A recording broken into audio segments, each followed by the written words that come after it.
welcome to today's video. It is Saturday, January 10th, and yeah, what a night it was. I hope the lighting's okay. I know there's a little spot of glare there, but there's nothing right there, so that's okay. Got some temporary lights going. Still have my my electricity issue, so we'll make do. Anyway, hope you enjoyed the intro. That's just kind of a tease for the upcoming long version videos that are going to be starting hopefully January 29th. That's my goal, is to get the Fed Flash Face-Off. The first one aired then. It will be a combination of a whole bunch of things put together. And so keep watch for that.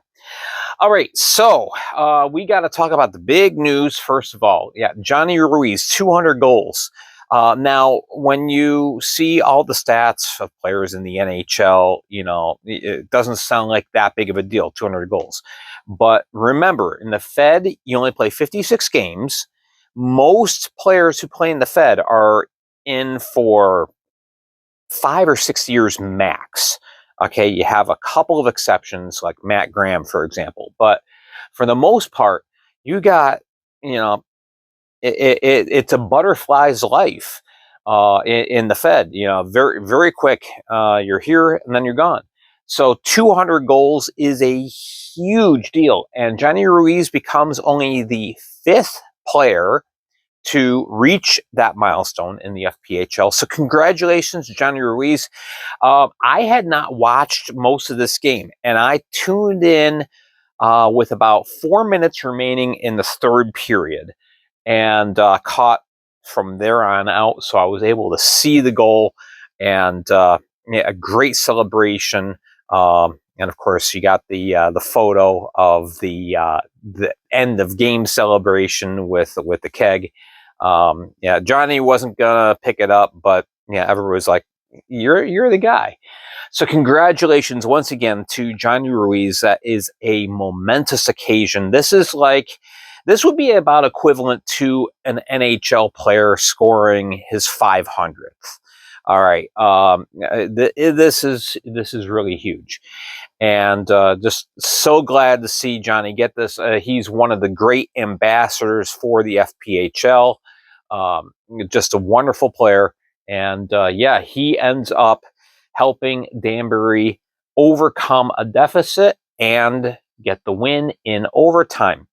It was Kyle Penton in goal for the Wolves, and Brandon Colgan for the Wolves. These two guys were busy. 62 shots to 49 shots. Crazy, crazy. Shots in the second period. 16 for Watertown, 26 for Danbury. Are you kidding me? Crazy. We've seen a couple of occasions where teams get upwards of 30 shots on goal, but it doesn't happen all that often. So this was just a wide open game. And so being that the score is only 5-4, both goaltenders played pretty well, I would say.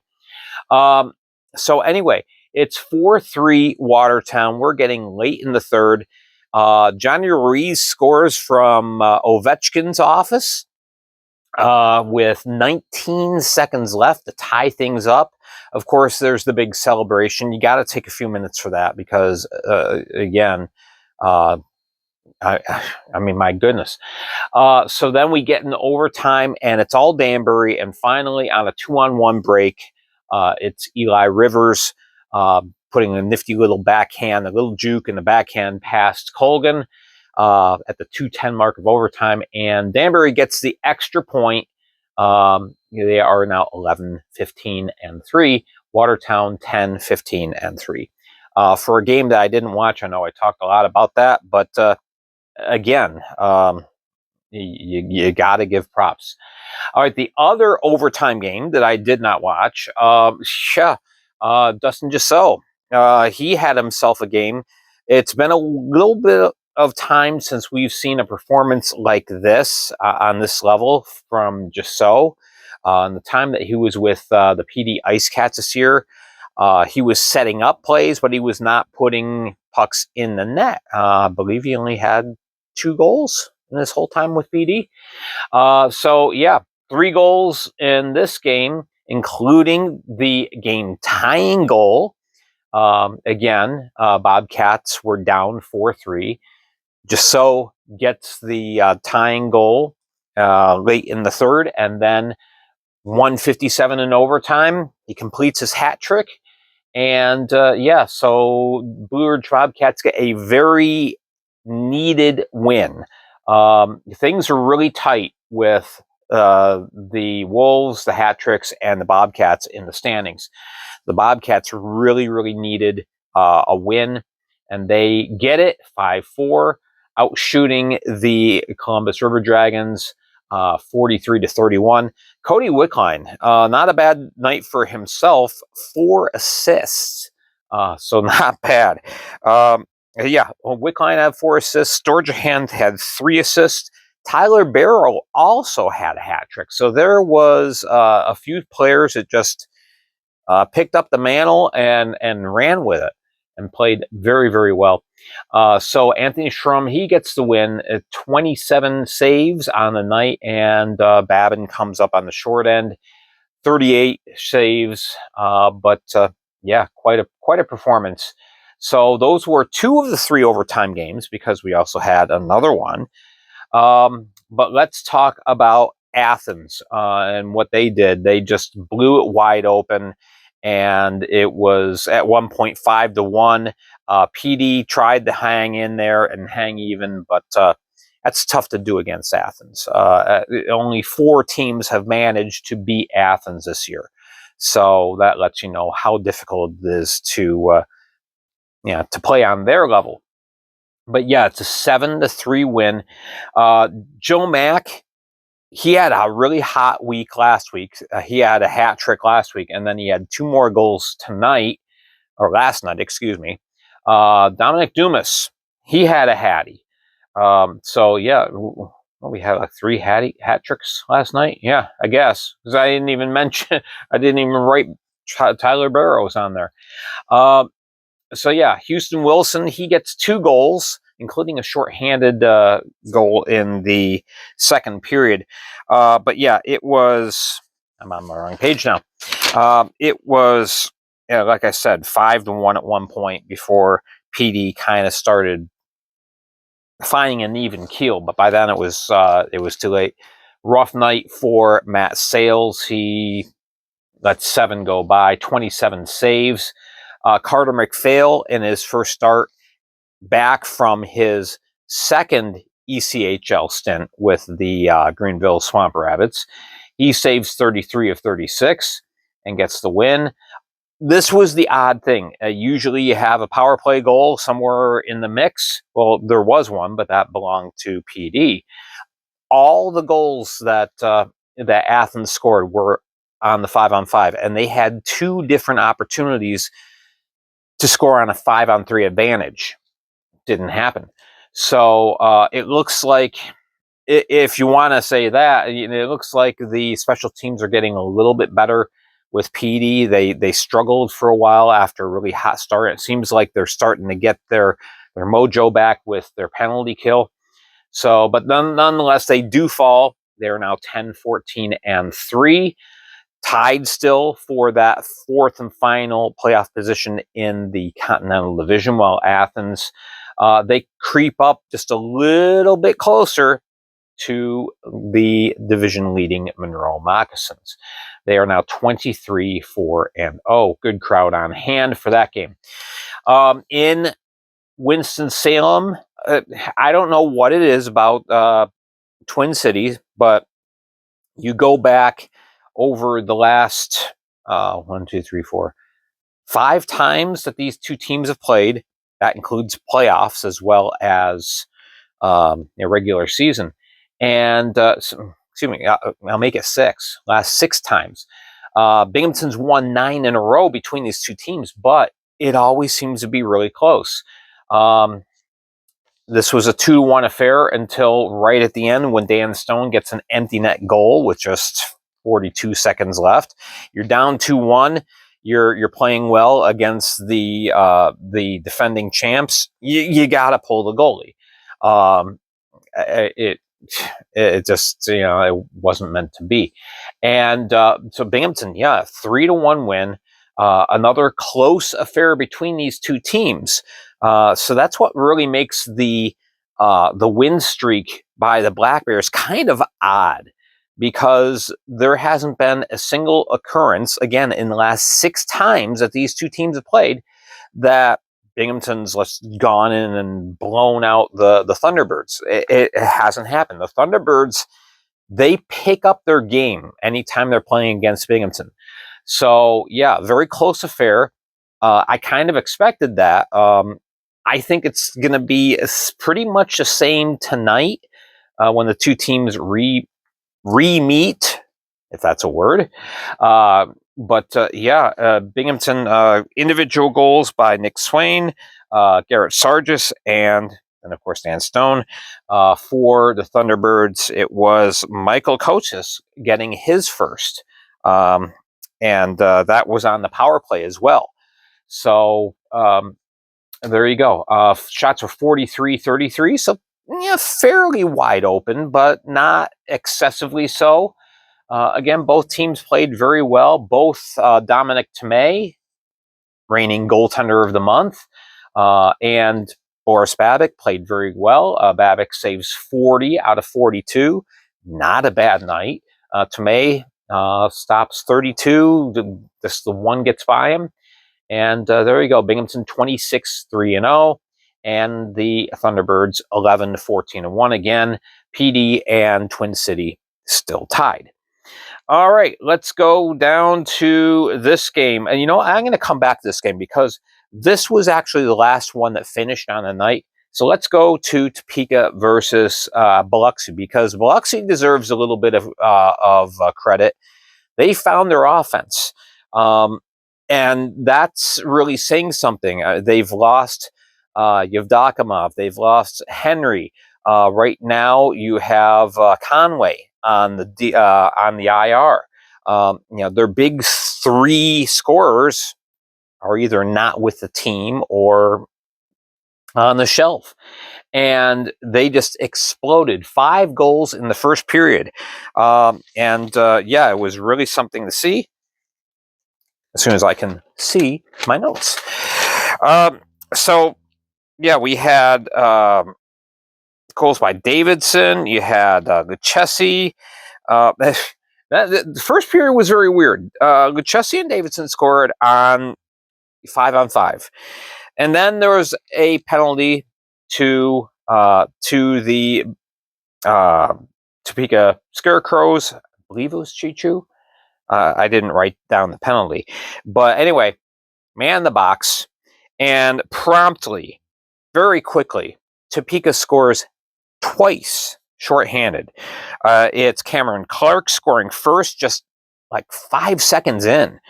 And then Scotty Koash, he scores. So now it's 2-2. And everyone's thinking, well, that was a wasted penalty. Well, it was Trey Fisher. He earned some redemption. He gets the power play goal. It's 3-2. Another power play opportunity, and Lucas Pekarchik scores. So that's 4-2. And then Carter Thornton, he hadn't scored since he was a member of the Topeka Scarecrows himself. He gets on the board. I guess he did score as a member of the Breakers, but it was, that's right, yes. Devin Dobek said it was December 6th, so it had been a long time. But so Thornton gets on the board. So it's 5-2 at the end of 1. And everybody's going, whoa, what happened? We got offense. And the shots on goal in the first period, 20 for Biloxi compared to 8 for Topeka. So not only were they playing well on the offensive end, but they were also limiting Topeka's chances. Again, 2 of those 8 shots came shorthanded. So you had a little bit of a breakdown there, but first period, Biloxi played well in defense. They had 5 new faces, including Rahul Sharma, who played in goal. He got the start. And immediately everyone made comments about, here he is. He's out there smiling. He's out there having a wonderful time. That is Rahul Sharma. He just lights up the place. It's no wonder that he's a fan favorite, like everywhere he goes. So anyway, he stops everything. It was 6 out of 8 for the first period. In the second period, Topeka fights back. They outshoot Biloxi 21-11, but they're only able to score once. We also had, actually, first it was 6-2 because Aliar Nurlan, he scores on a breakaway. Then you have TJ Sneath scoring. So you go into the third, it's 6-3. You did have another goal by Thornton, plus Checo scores, Sneath scores. So it gets a little bit closer. It gets to 7-5. But then newcomer Amy Roy, he scores at 12:57. That closes out the scoring 8-5. Yeah, 46 shots. In the end, Topeka outshot Biloxi, but Biloxi did get 15 shots on goal. They broke a trend there where they just kind of, they spend all their gas in the first period, and then they're just kind of lame from there on out. They break that trend. They play well, and they fight back. They get back in the flow of things in the third period, generating 15 chances, good chances.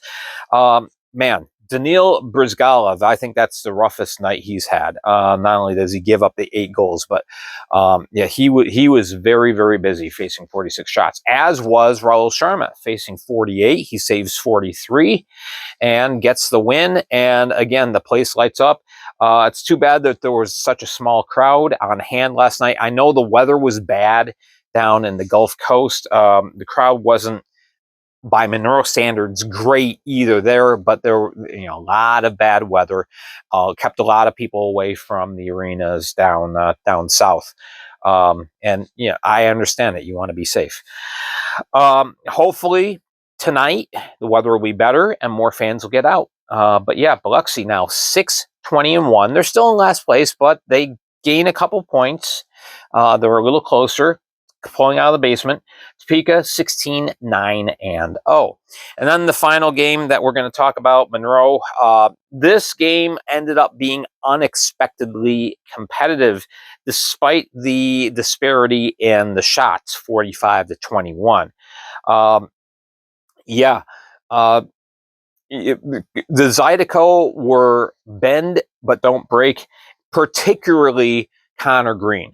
Connor Green played absolutely fantastic, and I absolutely hate seeing when a goaltender gets pegged with an L when they play this well. And the overtime goal, Dominic Hasek or Patrick Waugh couldn't have saved it. It was a beautiful 2-on-1 opportunity. No goaltender was going to stop that final goal. And so it's a shame, but I had to mention Connor Green, fantastic. He should have gotten the star of the game. He really should. He should have gotten third star of the game in my mind. Okay, so in this game, it's Monroe striking first. It's Jared Christie scoring on the power play, 6:57 in the first. Okay, everything seems like it's normal for a Monroe and Baton Rouge matchup, but then Narek Alexanian scores shorthanded, 15-17, and it's even after 1. In the second period, next goal belongs to Baton Rouge. Jake Cox gets on the board. And so it's 2-1, and it stays 2-1 for a long time, all through the second period. Shots through 2 were 27 in favor of Monroe, 16 for Baton Rouge. But again, Baton Rouge was just kind of playing this style of game where they allowed Monroe some skating space, but not in the middle. They kept everything really tight in the middle, cut off any chances. Cross ice feeds, they weren't going to happen. They broke up numerous passes as Monroe tried to get their stretch pass game going. Baton Rouge said, nope, no, not today. So the third period, it is, Landon Johnson. I believe that's his first FPHL goal. He gets on the board at 425, evens things up. And then we got to the overtime, very exciting overtime, perfect 2-on-1. Schumacher ends up being the recipient of a beautiful pass. Again, no goaltender would have stopped that, and it's a 3-2 win. So the Moccasins at 2 points. They're still in first place, but they are only 2 points ahead of the Athens Rock Lobsters. 64 points, 66 points. It's getting really close. And remember, Athens has a game in hand this weekend. They're playing Columbus on Sunday. So these matchups are happening again tonight, and then Saturday, Athens has a chance, Sunday, Athens has a chance to reclaim first place because they have one fewer game played. So very interesting race. Who would have thought that we would have this close of a race this far into the season? Athens, beginning of the year, I think we all thought, yeah, Athens ought to win this division easily, no problem. Well, it's not that easy. So it'll be very interesting. And these two teams end up playing each other a total of 12 times during the season. So there's a lot of time left. There's a lot of opportunities for either team. So it's going to be really, really interesting. As opposed to the Empire, Binghamton's just run away with things at this point. Binghamton would have to lose every game in the next 8 games, and Port Huron would have to win their next 8 to even get into a tie. So that's how crazy things are in the Empire as far as the distance between first and second. But in Continental, it is muy interesante. All right, so of course, idle this week was Port Huron and Indiana. They will be back next week. All right, so I'm going to make a special video later today. It's going to be a short one, but very important. Just as the games were starting last night, the FPHL posted on the Fed website that they have made a special rule, a spectator safety policy. And there's a lot of detail.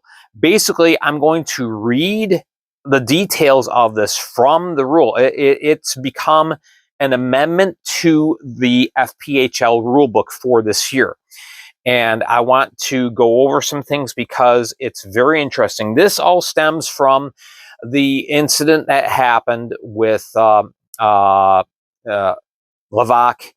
from Blue Ridge up in Port Huron. Shoots the puck in frustration. It ends up hitting a fan, and that whole thing. We're not gonna revisit that, but that is the precursor to this rule. But there also have been other incidents that have happened this year, and also and tail end of last year, that made the league think, you know what, we need to put this into place. So I want to break it down. It's probably going to be about a 10-minute video top. So please tune in later on, or, well, it'll be on the YouTube page, so you can watch it anytime. And then, of course, the other thing coming up is, of course, the long-form videos. I hope to get that up in 3 weeks. I think I got all my ducks in a row, working very hard on video production. Yes, I am actually starting to do video production now, and I hope that makes things more enjoyable for you, that you are able to appreciate things. I'm moving up a little bit. I'm still extremely low tech, but creeping up there. All right, I have babbled on long enough. Thank you so much for watching. I very much appreciate it. 45 more subscribers, please, I'm asking you, here on YouTube. Please hit like and subscribe if you have not done so already. Make sure you are following me on Facebook, please. That's where all the news as it happens gets printed, with the exception of this, because it's too much to just post on Facebook. We're gonna do a video on this. So yeah, we talk about what I post on Facebook here. I'm also on WordPress. I print the articles on Facebook using WordPress. You can go to my WordPress. The link is on my Facebook page. I am Gary Ryan for the Fed League Flash, and I wish you all a wonderful Saturday. And we will see you again, hopefully later today, if not tomorrow, for another game summary. Thank you so much for watching. We'll see you.